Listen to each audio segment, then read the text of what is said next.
জানোস তোর বাপের বংশের জন্য কত কষ্ট করি, রক্ত পানি করি, তাও কেউ বুঝে না।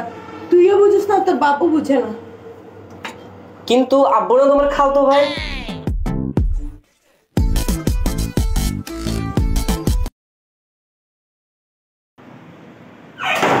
ও তোমাকে একটা কথা শেয়ার করি। হ্যাঁ বল না। কিন্তু সমস্যা হচ্ছে তুমি তো সবকিছু আব্বুকে শেয়ার করে ফেলো। আরে বলবো না আর কি। আচ্ছা শোনো,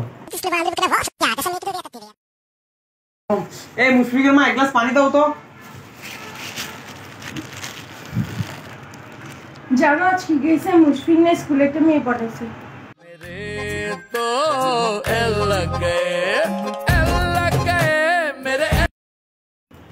আম্মু শোনো, আমি একটু বের হচ্ছি, আর আব্বুকে বলিও না।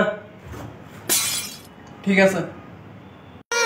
सारी उम्र में जो कर जा बड़े গাছে দুধা পাখি ডালিম গাছে মাথা গাছে দুধা পাখি ডালিম গাছে মাথা গাছে দুধা পাখি। বাবা তোমাকে একটা কথা বলি শোনো, লেখাপড়া করে যে গাড়ি ঘোড়া চলে সে। তো তোমাদের গাড়ি কই?